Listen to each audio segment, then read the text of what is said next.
And give it a couple of minutes, like just while I get up my end here, Mandy, and then I'll send you the link. Right, we are live there. So let me edit this. There's a link. Let me know if you got that link there, Mandy, because we're live now.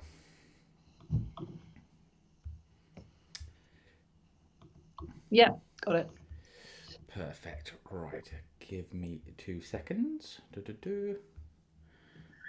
need to post it in mine so I can get it on my end. Mute on my end. Perfect. Right, I'll get this out to our patrons. That's interesting, though. Oh, it doesn't matter, don't worry. Is everything okay? Yeah, no, it's fine. It's just as soon as I click, oh, it doesn't matter. It's fine. Don't fret. Right, okay. So I'm just going to change the thumbnail on this photo here.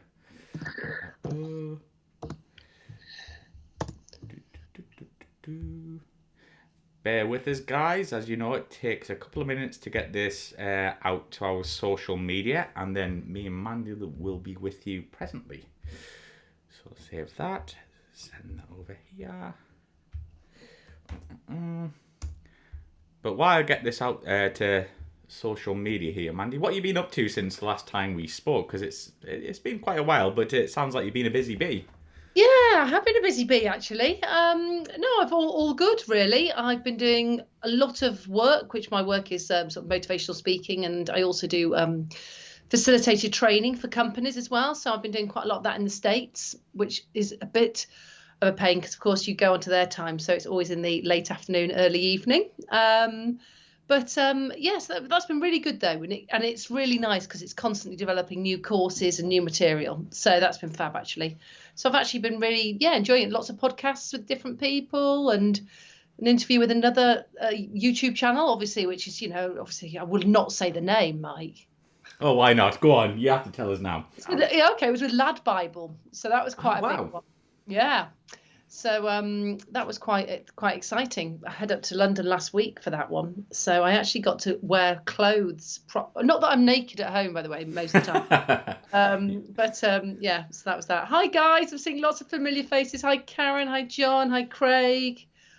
So hi, Stephen. Valkyrie. Great seeing you all.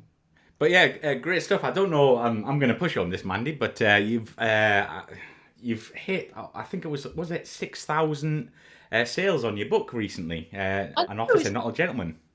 I know it is. I mean, it really is genuinely quite crazy, actually, Mike. And do you know? I just think it's really humbling as well. And I say this word. I use this word a lot because I think it's really important that we do have that reality check. That when I'm getting sort of daily emails from people that, are reading it, that it's bringing back fantastic memories for them, that it's this, that it's that. And I think that's why I did it. I did it to inspire people as well and to inform. But actually, it's really nice because it is, a lot of people just sort of saying, oh, gosh, love the memories and all of this side of it. And it's, made me think about this. So, no, it's been great. Really nice.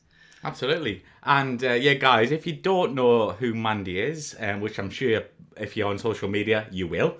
I'm all over it. I'm like a bad smell. She's everywhere, which is great. But Mandy is a former Tornado GR4 pilot. I think, is it correct saying the second female pilot to only fly in combat?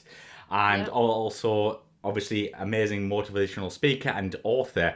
So, Mandy, just like if you can get briefly tell us about, your career, your flying career, just so the guys can get some questions in on the side there.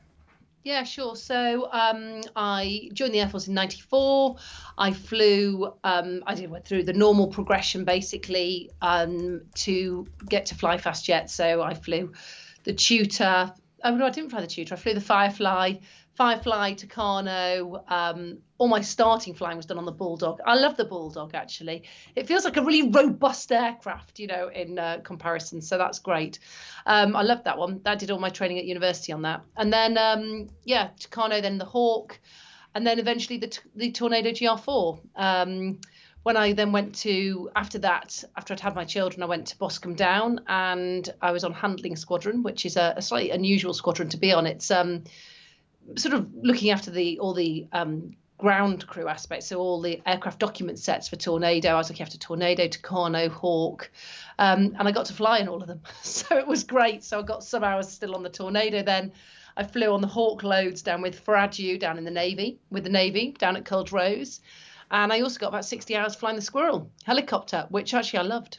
So it was great, actually. And it was a really nice last tour because it was a segue between full-on squadron life in the military and civilian life as well. So, yeah, it was good. Absolutely brilliant. Yeah, so get your questions coming in, guys, on the comments on the side there. But yeah, I want to actually push on that. Like, what was the Squirrel like to fly compared, like, you know, to coming from like the Tornado? That must have been a big change. Oh yeah, absolutely. I mean, the Squirrel is.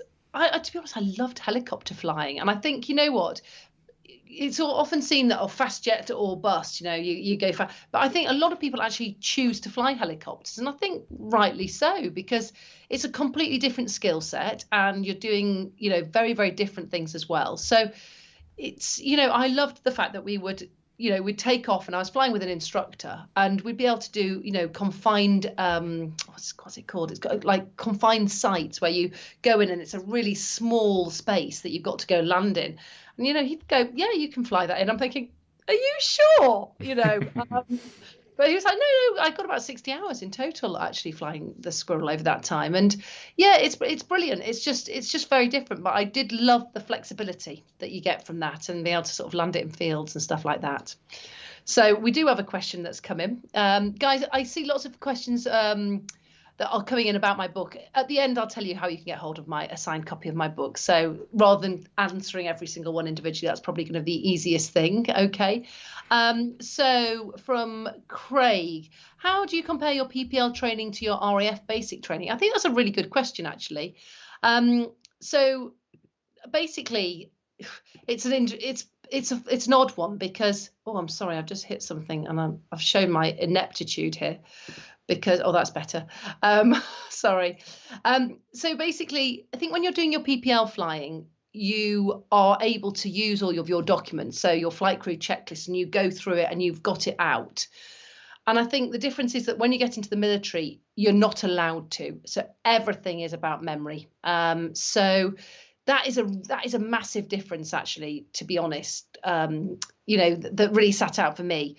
And I think that's done for a really good reason. And I can understand why in the civilian world, if you are doing your PPL, you do it by a checklist because there's that level of safety and perhaps people aren't as current as well. So you don't want to miss checks. And I know that that's why they do it obviously in the commercial sector as well. The checklist comes out and it's, you know, challenge and response.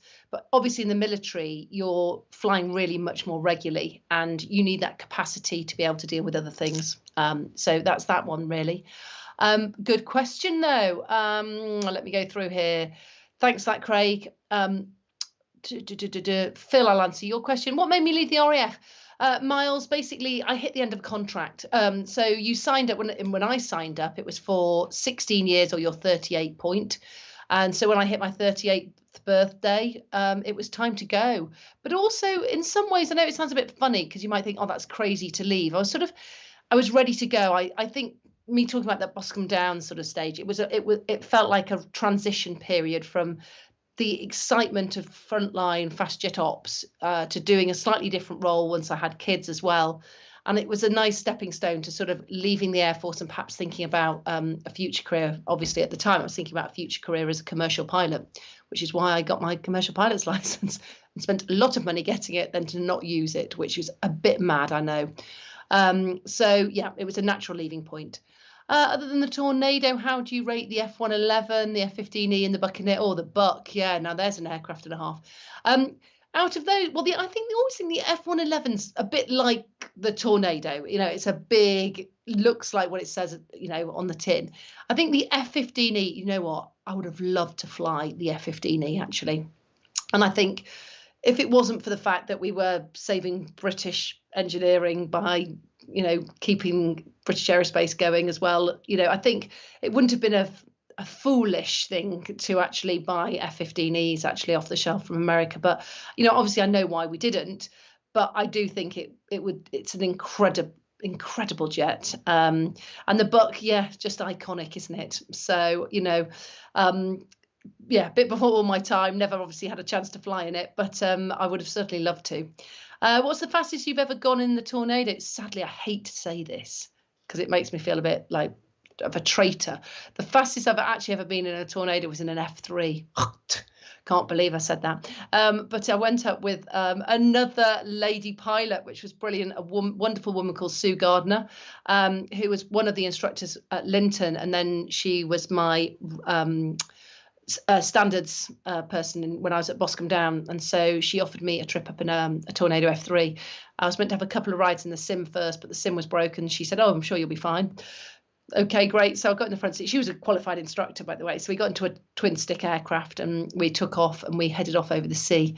And yeah, because you're not carrying all the same weapons loads and things like that, or the external tanks for the F3, it was clean. We got up to Mach 1.2, I think it was, quite low level as well over the sea, and it was brilliant. You know, far out to sea, so we didn't obviously annoy anyone with the boom when we dropped it. Thank you. Nice question, by the way. Shiny Baldy, lovely, love your name. As a pilot, did you notice a dramatic shift of funding and prioritization in the 1990s? Do you know what? I joined in 94, so I didn't really notice that in the 90s because I was just going through training. I mean, we were in the holding system though for a long time, and so there was that side of perhaps the money not being put in, but holding at the moment is horrific. I mean, in the Navy, it is shocking. So my nephew-in-law has just joined the Navy, been very excited, you know, got streamed to fly F-35s, and he's just found out that he will qualify in something like 2027. And, you know, it makes you think, you know, or shall I just go helicopters? But you feel like you're weighing up this incredible opportunity to fly the F-35, but at the same time, you're going to have to wait 6 years to actually do it. And that is a long time to wait or to get qualified for the front line.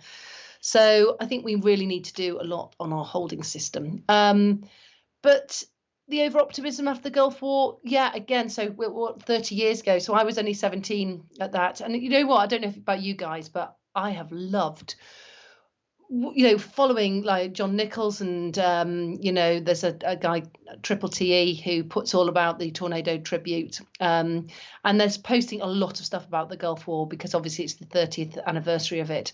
I'm loving it because I just don't think I was immersed in it as a 17-year-old, obviously, as I am as a former Tornado pilot. And so it's been fascinating to see all the maps and the real life scenarios and just see how many surface to air missiles and stuff there were. But we definitely saw ups and downs in the funding and the prioritization as I was going through. I was in when there was this very sad news that they got rid of Harrier, which was pretty shocking, to be honest, you know, certainly for all the Harrier forces. And I know that if anyone's read my book, they always think I don't like Harrier pilots. That's just a couple of small quips and it's more banter than anything else. But, you know, when they got rid of Harrier, that was just such a sad day for aviation in the Air Force. So that's that. Hi there, Templar. John, via the Aviation Enthusiast Book Club for signed copies. Oh, there you go. John, thank you very much. He's answering that question for me about the signed copies.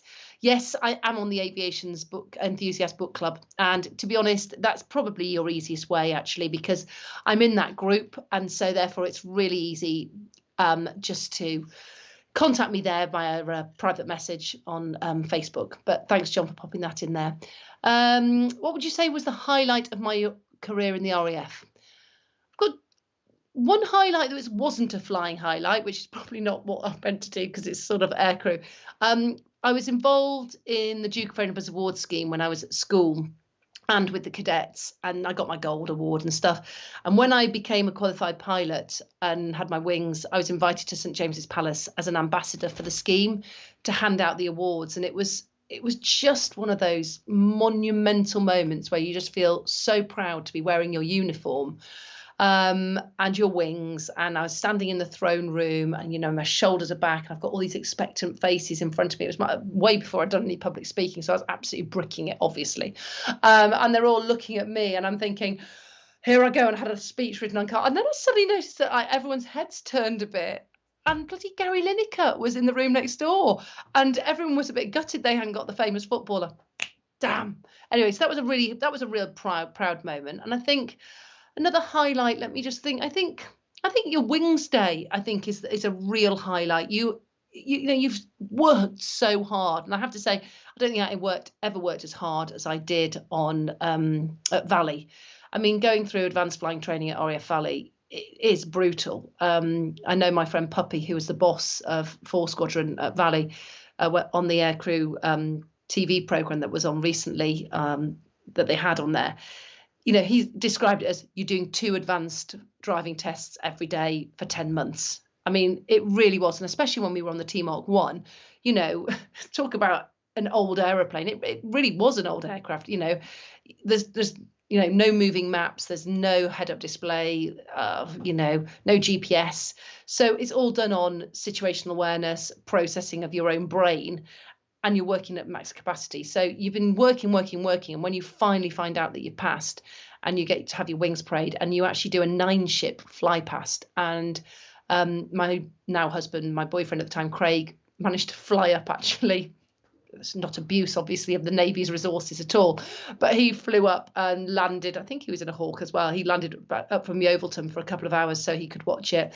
You know, my parents are there. And I just remember my sister, she's like 6'1", and she sort of came over to this Hawk and she went, it's like a little Tonka toy, isn't it? It's bloody tiny. I was thinking, thanks for that, Sarah. You know, I've worked really hard for this. You're comparing it to a little Tonka toy. So that was a real highlight, especially flying the 9-ship. And then especially when I heard my dad had videoed it all and I could just hear him sort of sniffling with upset and a few tears maybe in the background, which was quite funny. Not that my dad cries very often at all. So that was that. Thank you for that, Aidan. That's a lovely comment. Scott, do you think there is a time when a pilot could be recognised on their skill and accomplishments rather than gender and ethnicity? Scott, absolutely. You know what? I mean, why do you know me? You know me because I'm a woman. And my husband says this to me all the time. He said, gosh, if you weren't a woman, you wouldn't even have a story to tell because you're not even the best pilot around. I was like, yeah, that's fair. Fairly brutal, admittedly. And you know, I can't say that evening ended well. That's a joke, by the way. But ultimately, it's true. So I don't think we should be recognising pilots for that. Obviously, I've utilised my story to make a career of it since I've left, and you know, and I'm very lucky that I've done that. But ultimately, we shouldn't be. You know, I actually talk about a lot at the moment. I've been reading Matthew Said's book. The Rebel Ideas. It's all about cognitive diversity. And I just think so many companies have focused so much on, you know, gender diversity, cultural diversity. And yet actually the people that they're employing are all still from exactly the same segment of society, or they've all been to a certain university and they've all been plucked straight from the same lecturer. So, you know, we might look different, but we all cognitively are the same. And I think it's fascinating as I'm on a board of trustees for the Victory Services Club in London. And one of the big points I've been pointing out to them is that we've got a fantastic board of trustees, but actually do we have much cognitive diversity on it? You know, there's 2 women, fine, but it's not about the women, it's about having different backgrounds. So I think more there should be a time when we are recognised for our differences, but not just about gender and ethnicity. Absolutely, completely agree with you, Scott, as does my husband. Miles, how did you find the lads' banter being a woman at the sharp end? Do you know what? I love banter. You can probably tell. I'm very happy to banter freely with anybody that wants to, basically. It got quite harsh occasionally, again, but nothing that I couldn't handle. I found perhaps the slightly harder bit was undertones when people would be, I don't know, talking perhaps not about you behind your back, but it was more about the fact that you're a woman and things like that. And it was only because I was the only woman on the squadron, you know, and when we got Hells Dawson, who was a female nav that turned up on 2 Squadron, it was quite nice just to have some female company. And I did notice that the chat changed a bit then, because actually at least you've got a wing woman as well. But no, I've always quite enjoyed banter. So that's lucky, isn't it? Good job, really. Otherwise, I wouldn't have had much of a job in the Air Force. Do you wish you'd ever flown the F-35? God, do I ever? Yeah, especially when I was watching the program about it a few months ago, and it's just fantastic jet. And it would just be nice to fly something that's just so much more up to date with its technology and things like that. So no, I would definitely love to have done that. Refueling at night, Gaz, is it as tough as it sounds? Yes, especially if you've read my book, you'll know my thoughts on that one. Yeah, it is tough actually. I mean, air-to-air refueling, I actually love the challenge of air-to-air refueling. It was a bit stressful going across the Atlantic, obviously, if you're air-to-air refueling, because there's a lot of pressure on to make sure you get into the drogue, with your probe. So there is a lot of pressure there. But actually at night, you really are trusting your nav. Because ultimately they're the ones that are talking you on, as they are during the day as well, because you're not meant to look at it. They always say, and in fact, it's so true.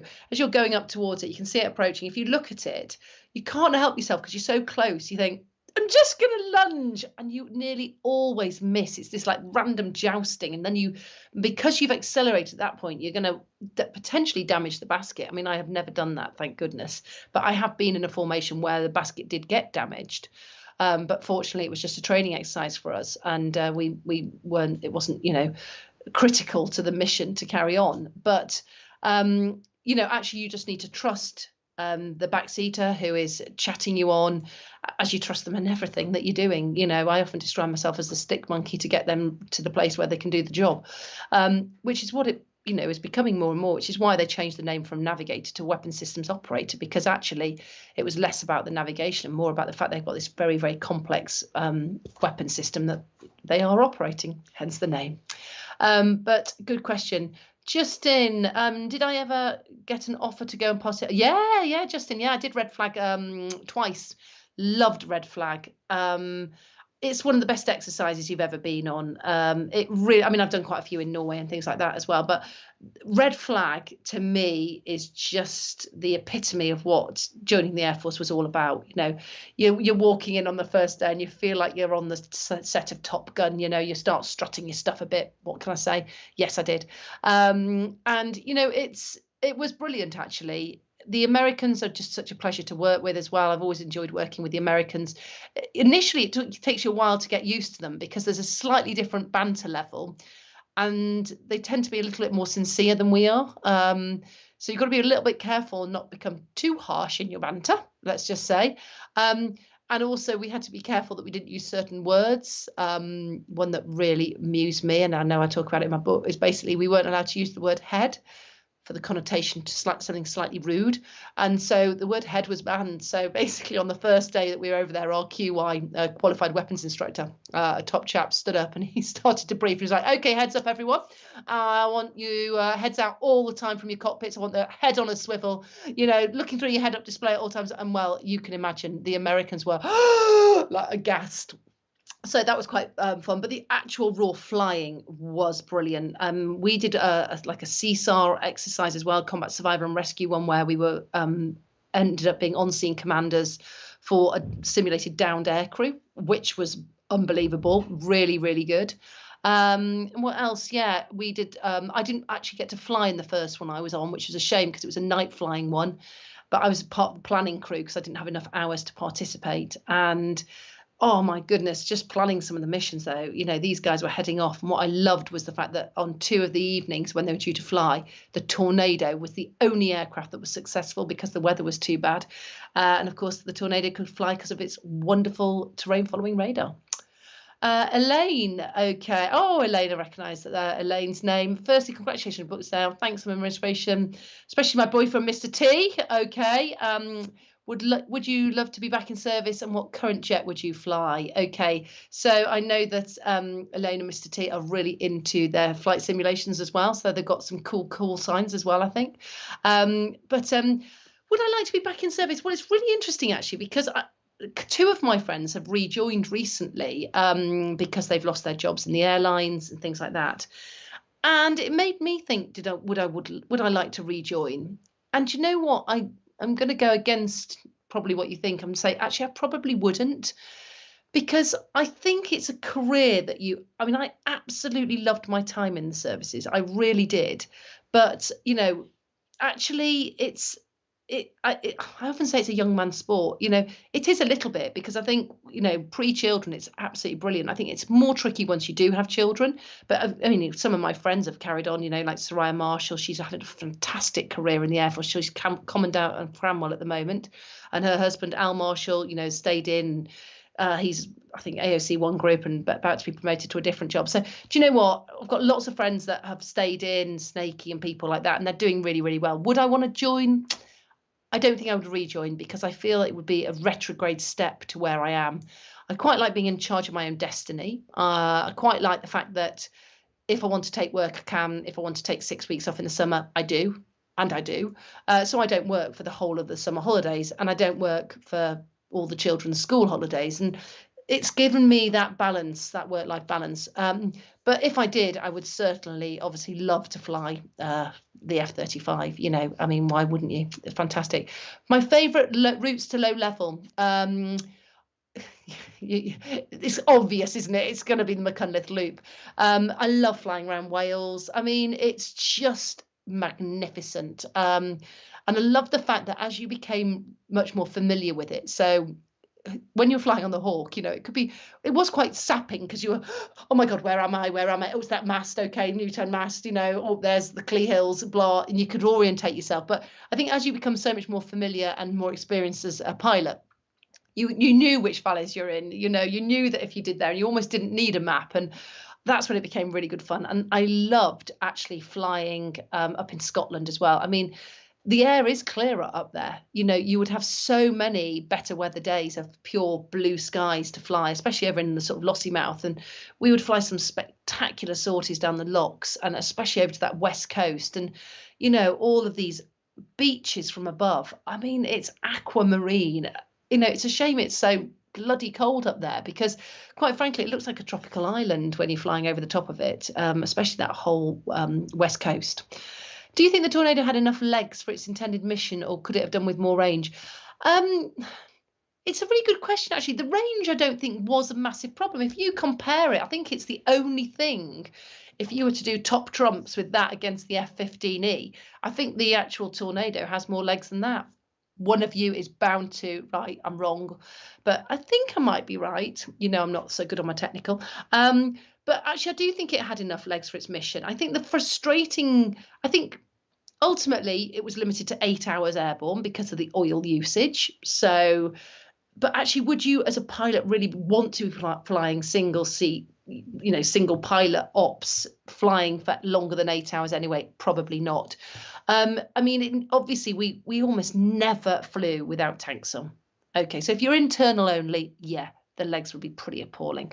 But we always flew with tanks. So once you've got tanks on, easily you've got, a good 2-3 hour sortie as well. And you could certainly have enough fun doing that as well. Nice one though, Freckle Puny, good one. Sard, if you won $1 billion lottery tomorrow, could buy any fighter go global? Oh my goodness, which would you buy? Oh, I don't know actually. Probably the F-15E. God, is that terrible to say? Yeah, I don't know. I've just sort of grown up with that's always been there. And it's still a terrific aircraft. Yeah, I mean, I'd love to, maybe the F-35 as well, but, I would certainly probably do that one. Woohoo! Let's hear it for former Air Cadets. Big hand to Air Cadets. Absolutely. It's the way forward, especially in their 80th anniversary. So I know that was the other day, and it was just great seeing.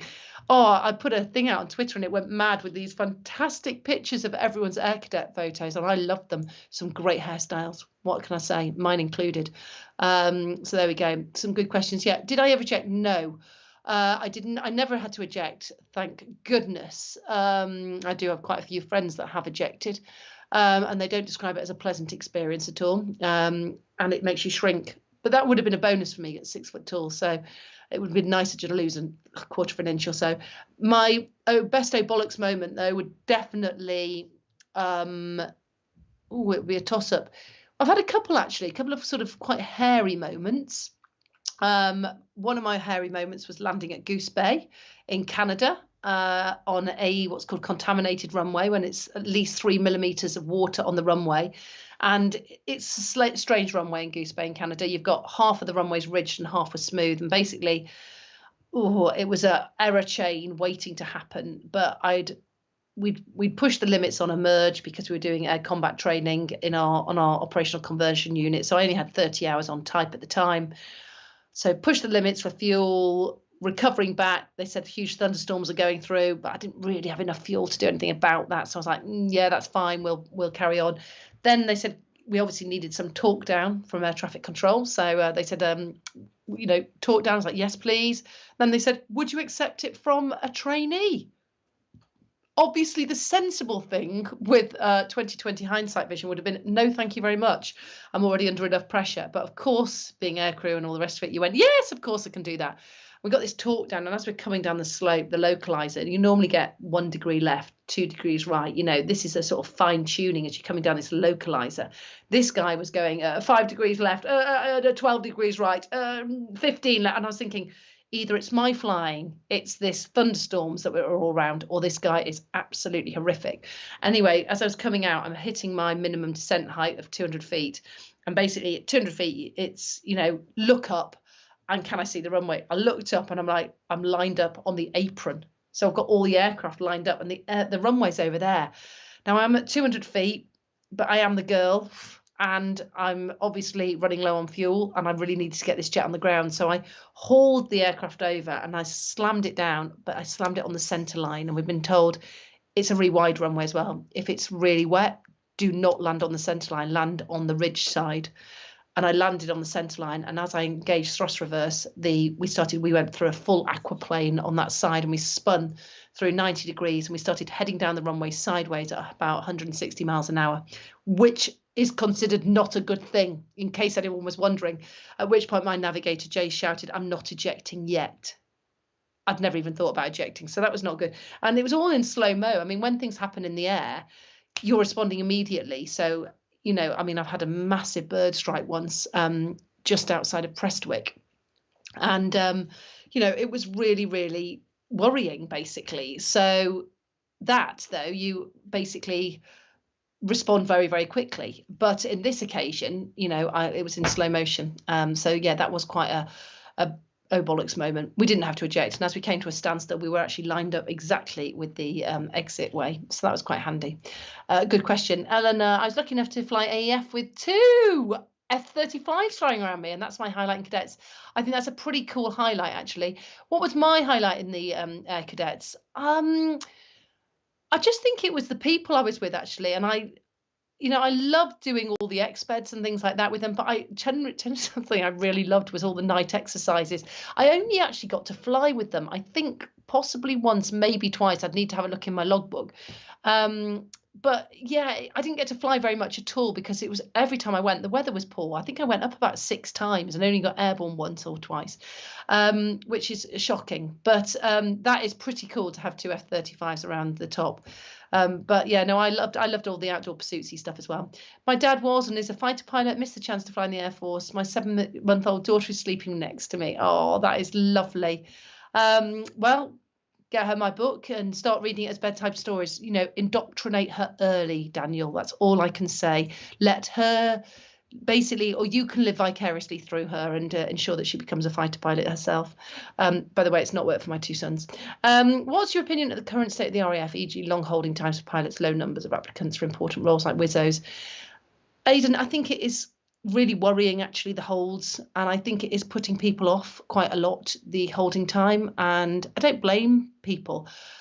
Actually, one thing that's been really nice about my book is that people that have read it, especially people that are thinking about applying to the RAF, that are at a decision point in their career, they've been offered perhaps the role of WISO if they didn't get offered pilot, even though he'd passed for pilot. One chap was asking me about it, what to do, big decisions and things. And obviously, I can't tell people what to do, but I can only give them my guidance. And, I think ultimately you've got to decide whether you want to be in an organisation like the Air Force. And we were always told that you join the military as an officer primarily, and your role is secondary to that. Okay, so Yeah, so that's that. But I do think it is worrying about the holds, and I don't know what the holds are like at the RAF, but I do know about the Navy, and as I said about my nephew-in-law, to be told that he won't get to the front line having waiting, for Valley. So he's just finished elementary flying training, been streamed to fly the F-35, and then he's 2027. It's just too long. Mr. T's back again. I loved your book. You sent us, and particularly your training. I'm about to start mine. Engineering, excellent. Although you were an officer, do you have any advice for being in the RAF? Yeah, I do actually. I think a career in the Air Force is a fantastic career.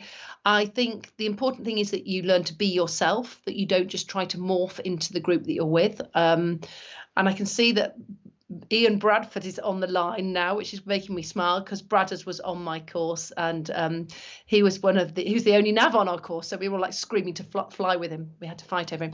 But basically, yeah, I think it's just important to try to be yourself and be strong about who you are, because I think it's very, very easy to morph into this amalgam of people.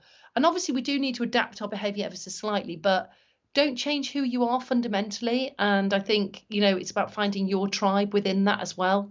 So I know that I became way too blokey. Bradders will probably be going, yeah, that'll be right. But I started swearing more than I would. I probably started to lose some of my femininity, because I sort of felt I needed to fit in. And the reality is that you don't actually, well, you do need to fit in, but actually it's really important to be yourself as well. So that was that. And also, you're not in competition against anybody else. Okay, so whatever form of training that you're going through, you're only in competition with yourself. And so what I would always say is, give yourself the very best chance. It's hard work. Put the work in. My daughter's just joined the Met Police as a direct entrant detective. I have never known anyone work so hard, because it's something that she really, really wants.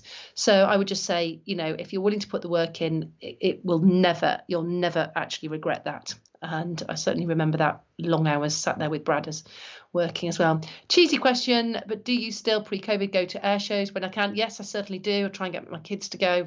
Not interested.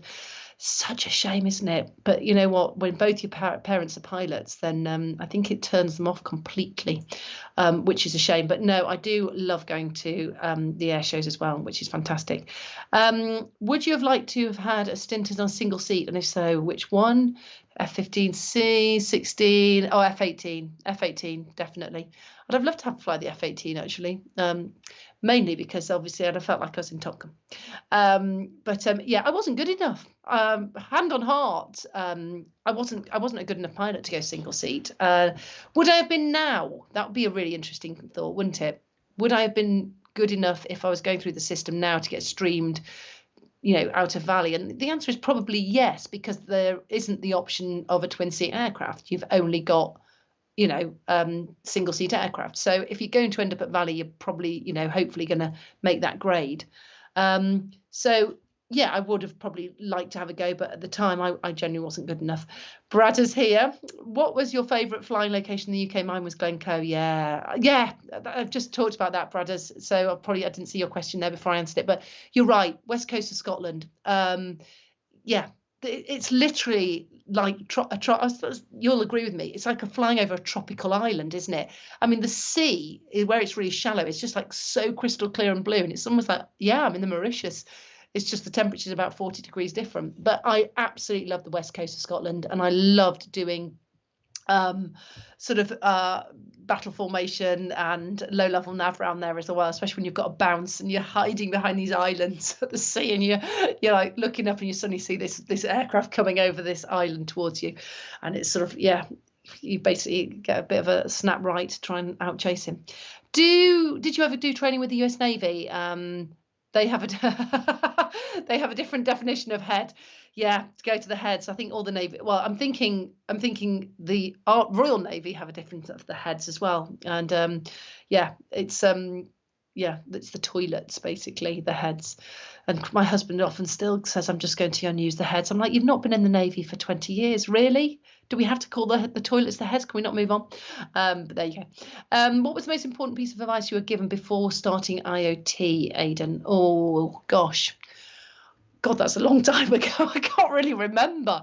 What I think what would be the best piece of advice I could give, though, is I wish I could go back and do IoT now, actually, because that would be great. And Bradders is probably thinking, yeah, because actually I really enjoyed it, but I just don't think I quite got that actually, how much you could learn from others. And I love the fact that we had two ex-airmen on my flight, John and Mark, and they were like the flight's daddies, and they sort of sat us down and they said, guys, this is going to be tough. They'd been through similar training as airmen.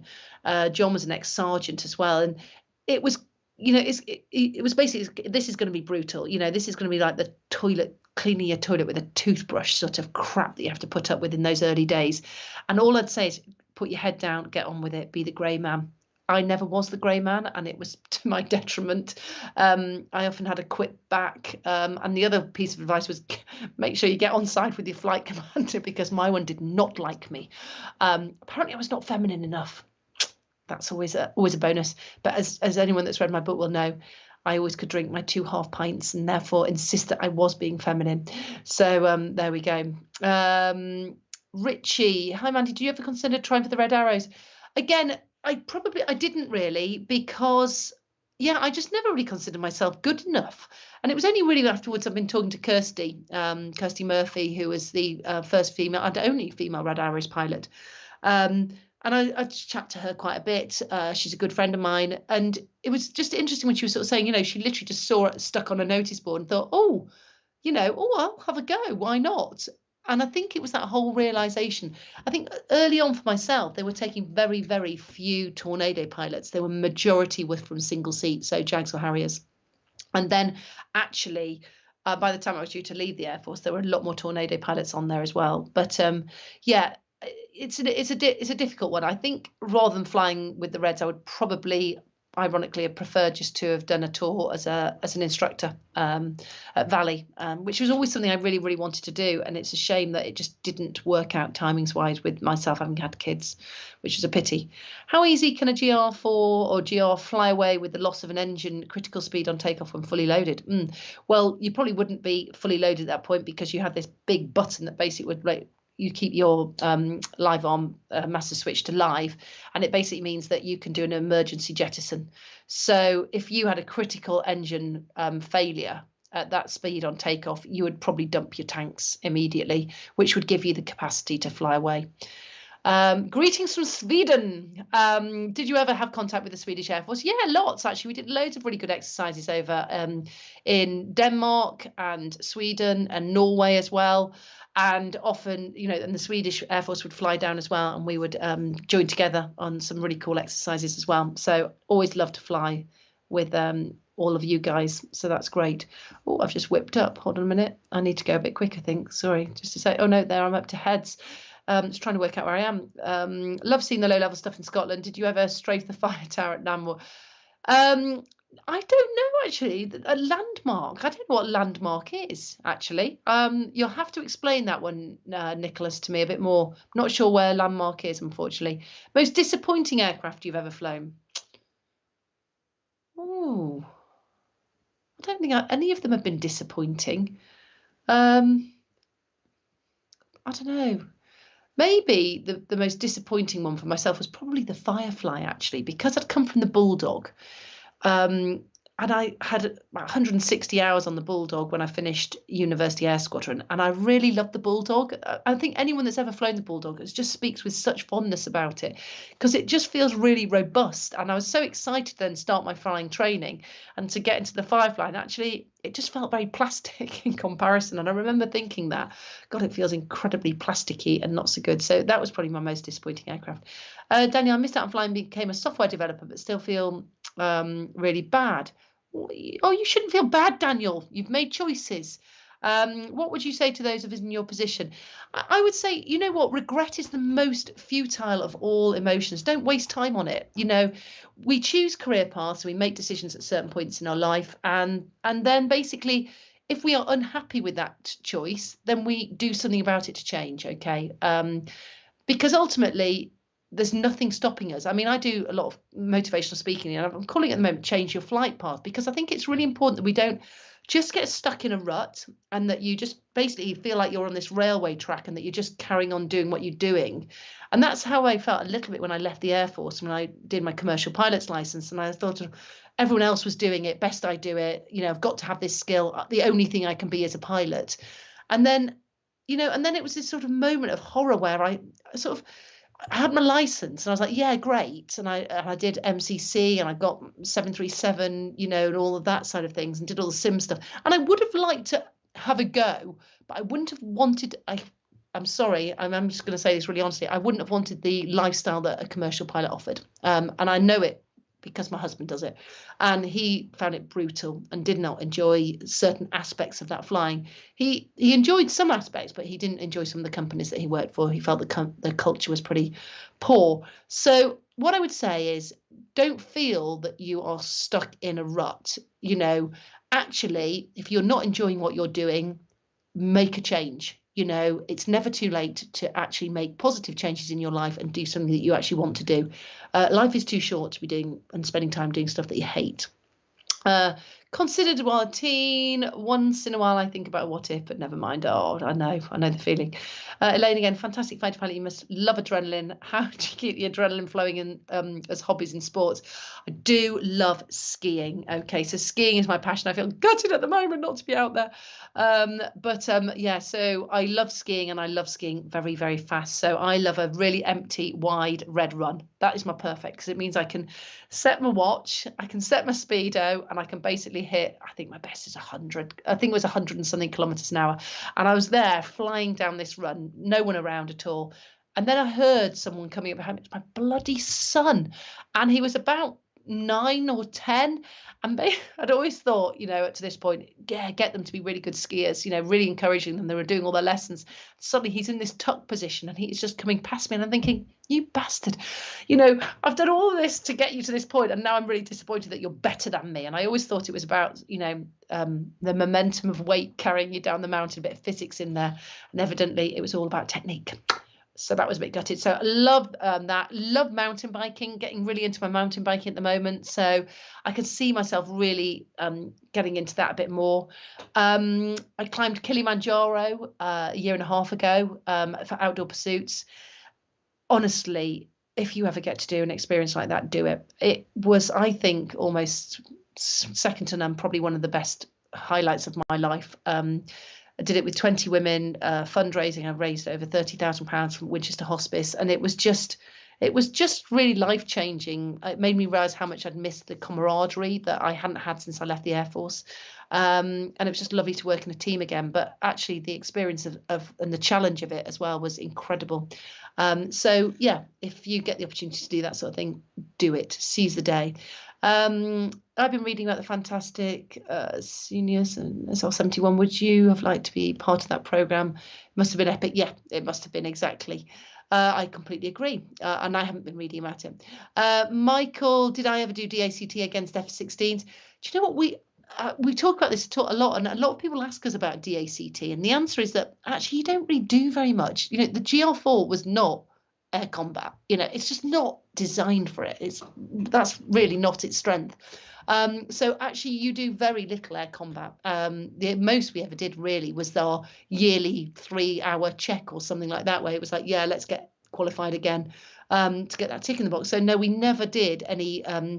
The only time we ever did, I suppose, DACT was on red flag, and it was more in the form of them coming in as bounce aircraft when we were in a low-level environment, rather than us up at high level doing proper air combat, which is a shame.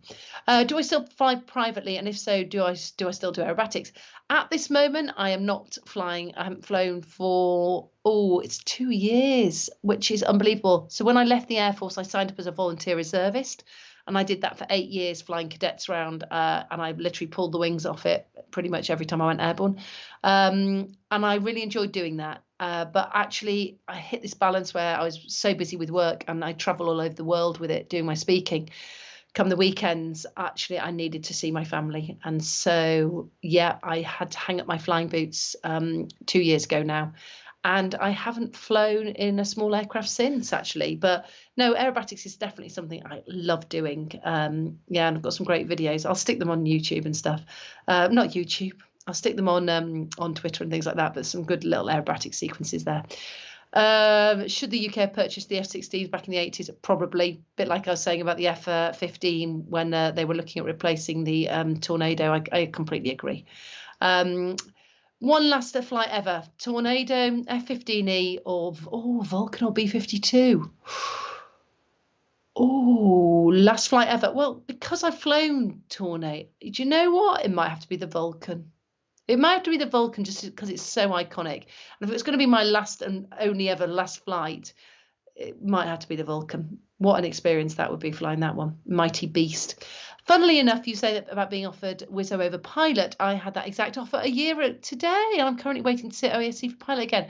Aidan, it was a question that came through to me from a young man, and all I said to him was only he could make the choice, but ultimately, and I know that Wizzo is, only really on maritime aircraft at the moment. So it's not even as if you're sitting in the backseat of a fast jet. That's your difficulty, I think, really.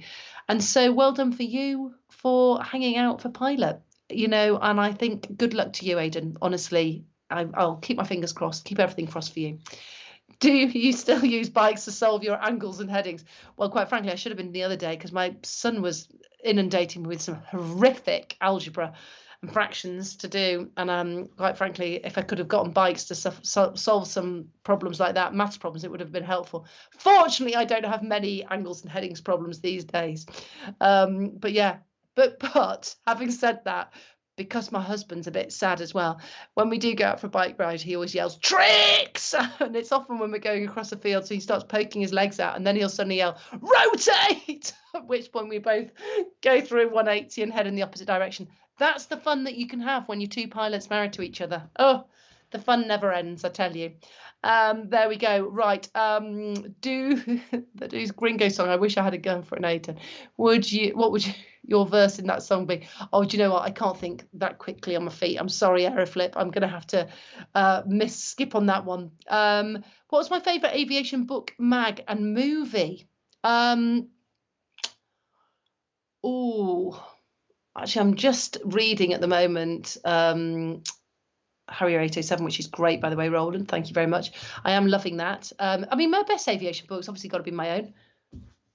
An Officer Not a Gentleman. I'm joking, sorry. Oh, I don't know. I've got to give a shout out to a book that I've been supporting a bit recently, and it's a wonderful book written by a lovely chap called Jack Berry, 14-year-old, severely autistic young man, but happens to be a very, very talented artist. And if any of you follow me on Twitter, you'll see that I've written a little citation in that as well. I did the book launch for them, and we've been putting a lot of PR out. We were on BBC Breakfast the other day with John Maguire. But a big shout out to Jack. His book is doing brilliantly. It went to number 6 overall on book sales on Amazon, which my one has never got anywhere close. It's got to 23. So do you know what? If you are an aviation fan and you would love to support some local charities, have a look. It's called Flying High in the Sunlit Silence, and it is a stunningly beautiful made-up book as well, with some wonderful artwork and some lovely poems and lovely comments from a lot of the pilots that have flown them. So, there's my shout out to Jack, Flying High in the Sunlit Silence. Favourite movie, Top Gun, every time. Still watch it, still cry. All the time, always cry. I'm quite an emotional person. Bradley's below going, yeah, she is. Children need good role models and high achievers. Do you go to schools? Yes, I do go to schools a lot. I am involved in a charity called Inspiring the Future. Anyone can sign up for it as well, about creating role models in schools. Today happens to be Women in Science and Engineering Day as well. So, there's been quite a lot been going out. Sorry to shift myself there. There's been quite a lot going out as well on that. But you're right. There's a lovely quote from the first female astronaut that went into space from America. It's, you cannot be what you cannot see. And I think, you know what, it hit it for me when I went down to, and not so far away from me, but an area that's, not particularly affluent area. And the majority of the people that work in that area work for a very large factory. And when I spoke to the children and I said to the students, so what jobs do you think you'll go into? They pretty much 95% of them said they'll just work in the factory because that's what their parents did. So this is why we need role models to go into schools to say, there are other jobs out there. It doesn't have to be a pilot like myself. It can be anybody. And I'd say, look at that job, look at that charity, please. Offer yourself up, just go and talk about your job that you do, and it can make a massive difference. 75% of kids will only go into careers where they've met somebody. So actually, there you go. Everyone can make a difference. But Flash Eddie, you are absolutely right. How can we book you for inspirational talks on a corporate basis? Guys, I'm on the easiest way of probably doing that for corporate world is probably through LinkedIn. Just connect to me on LinkedIn. I'm on LinkedIn. This is Mandy Hickson. And then once we're connected, we can start, a chat on LinkedIn, and then, or through my website, which is Hickson Ltd. So Hickson Limited, so .com. .co.uk, sorry. God, don't even know my own website. Shows how little I go there. But you can pick me up on any social media as well. So if you are interested in a corporate booking, I do this a lot. So I think I've got 7. I've had 7 this week. So it's been the busy week this week. But this is the joy of Zoom. On International Women's Day, I'm doing 4. And I've got about 3 minutes in between each one. So, yeah, it's fantastic. And I would never have been able to do that in the real world pre-COVID. So there we go. Thanks for that, Craig. Do you feel, as a fast jet pilot, the places you travelled to were more limited than being a multi-engine pilot, for example? Yeah, because we got to do go to stay in some really lovely locations like Ali Al Salem, whereas they went to stay in beautiful like Dubai or Bahrain or stuff like that. But to be honest, actually quite a few of my friends that are multi-engine pilots have done some pretty, grim duties out in Afghanistan as well. So massive shout out to all my multi-engine mates. They really are the workhorses of the Air Force as well. So they do a really, really hard job. But is it more limited? You know what? You sign up for what you sign up for. It doesn't bother me. Oh, sorry, I've just skimmed through. Sorry. It's quite tricky because if you click down, then it doesn't go back to the right place. I just want to say a huge thank you. I found this really inspirational. Thanks, Craig. Thank you, Mike, for persuading Mandy to come back. Big smiley face for you. Landmark Forest Adventure Park, Cambridge. No, I've never done that. North of Aviemore. They have a timber farrow watchtower that extends. No, I've never done that. How disappointing. Now I know. If I ever get airborne again, I'll know where to go. Did you think the perpetuated myth that you have to go to uni to be a fighter pilot is negative and can shut off this route for a lot of individuals? I think it's absolutely rubbish. Some of the best pilots I know did not go to uni, and you don't have to at all. In fact, you know what? If you are keen, why would you rack up £50,000 worth of debt to go to university if you want to be a fighter pilot? Go straight into the Air Force, and you know what, the Air Force gets you, and then they can mold you from a younger age. I loved uni for the life experience of it, but now my son has finished university and he literally got his bill through and it's £50,000. I just don't think it's worth it, especially if you're not going to be doing a really academic degree.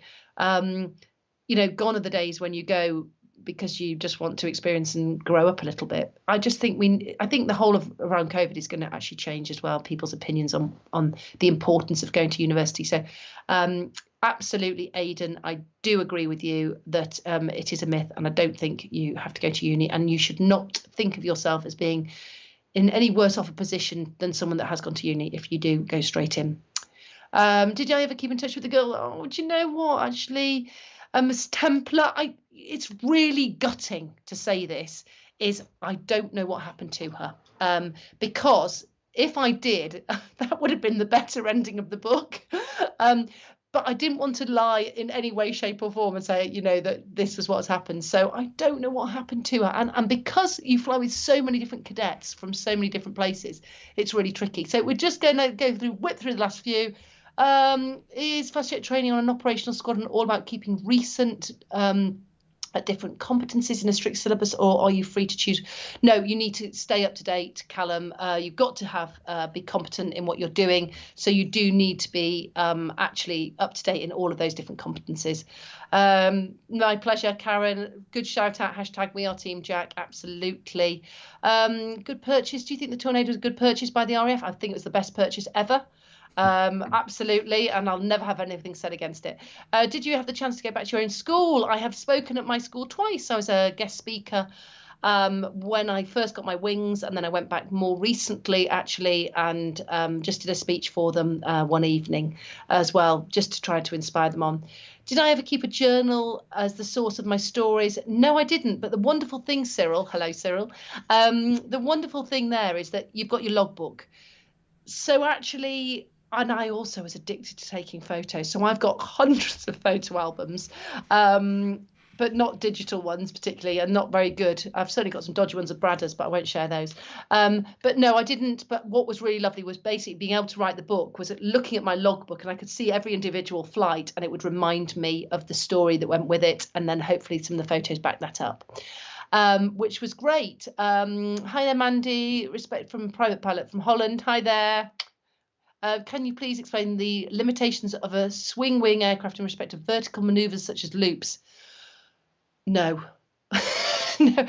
And basically, once you're, obviously swing wing is for obviously going very, very fast. So if you're going to be doing a loop, it's going to be a slower maneuver. So therefore, you're going to have your wings fully forward. Probably can't go into too much more graphic detail than that. Totally loved your book. Love the way you put the reader right next to you on the shoulder for all your experiences. Will we see a second book? I'm sorry, Craig. I think I'm just a one book wonder, like Champion, the Wonder Horse. Yeah, sorry. I just, to be honest, I struggled to get that first one out. It took me 3.5 years. So I don't imagine myself writing a second book. I'm sorry. Best part of being Squadron Life was just being part of a team. I love the camaraderie. Absolutely love the camaraderie of it. RAF demobbed in Jan 95. How do you manage the inevitable sexist banter and hijinks in the officers' mess? I've already talked about that earlier, Dutch, actually. Yeah, I'm fortunately got a fairly thick skin, and I pretty much gave back as good as I got. Very approachable. Chatted to her on New Year's Eve when she was playing beer pong. I was, and my son, who was only 16, kept on winning, which was a shame because he got to neck all the pints, which was slightly concerning. So I was like, I'll have some of that one. It's Doom Bar. It's my favourite beer. You can stick to the crappy lager. So I was trying to swap them over constantly. How scary is it flying 450 in Tornado at night, relaying the complexity and the reliability of you? So this is one. I did one of my most scary ones with a lovely chap called Bradders, who's on tonight. I don't know if he's still around, but you know what? It is quite scary because you're completely trusting in your system. You're hands off, not literally hands off. You're literally shadowing the aircraft at all times in case you need to hit the ICO, which is the cutoff switch, and hit full power and get out of there. But ultimately, the most scary one was in Canada, where we took off, we went straight into low level, stepped it down on the terrain following radar. And at one point, the moon glinted out, and we were just in this massive valley, and all I could see is granite on either side of it. I'm thinking, oh my God. We were dropping a live weapon as well with some forward air controllers, which we dropped the weapon on time, on target, and we landed back. And basically, I didn't see anything apart from that one glimpse. I thought that is pretty impressive. So yeah, thanks there. Good shout out to John. We've got a great team with the Jack book. So John and Karen, would I like to go into space? You know what, I really would. I would love that, actually. And got a lovely friend of mine, Nora Patton, who's on the Irish space program, and I often chat to her, and she's a lovely young person, but I do think I'm probably a bit old. Well, I say a bit old for it, actually. No, there have been older people. So that's that. Heaviest weapon ever deployed? Probably the JP233 was just retiring by my time, yeah. So probably for me, it would be the enhanced paveway bombs. Direction you think the UK's Air Force power will go by the F-35 may be cut to provide additional funds for Tempest. I think when you look where it's going, we're looking at much more space warfare, aren't we? And I think they are developing the Tempest program. I really hope that the F-35 program won't be cut too much, because if you think we've just spent all this money on the carriers, otherwise they really will be the proverbial white elephants. Boom! Time! Check me out! There you go. Perfect, Mandy. Bloody hell. Do you know what? It's almost like I'm a fighter pilot. Brilliant. But yeah, Mandy, thank you very much for joining us for this live Q&A. But like as you said, like the people can get your books online, but where can we find you online? Are you on Instagram, Twitter? I am on everything. I'm everywhere like a bad smell, as they would say. Yeah, so basically I'm on Instagram, which I think is Mandy Hickson Speaker. I'm on Twitter. Yep. I think is Mandy Hickson Speaker. Speaker, that's correct. Yes. Yep. Thank you. I'm on Facebook as Mandy Hickson Speaker, and I'm on LinkedIn just as Mandy Hickson. So there you go. And feel free, or just reach out. You can send me direct mail messages through my own website, www.hicksonltd.co.uk, as well. And I do offer signed books, but as we said, might be the easiest way might be just to direct message me through one of the aviation enthusiast website. Absolutely, Facebook. yeah. And you can also contact Mandy, because you're on our group Aircrew Interview as well. Yeah, So of if you're a course. part of that group, Yeah. but I'll link Mandy's socials in the description below after this. But Mandy, what a brilliant Q&A. As always, it's been an absolute pleasure. And thank you for everyone who joined us tonight with some great questions. But hopefully, Mandy, you enjoyed it.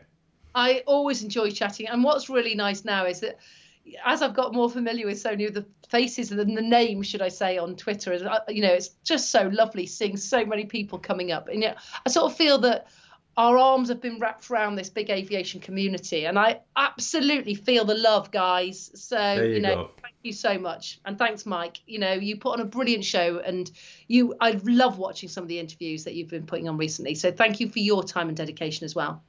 Cheers, Mandy, and thank you again to everyone who joined us. But yeah, enjoy the rest of your evening, whatever you're doing. I'm guessing you're going to go for a glass of wine or a cup of tea, but we'll let you enjoy that. So thank you very much, Mandy. Thanks so much. Good night. Cheers.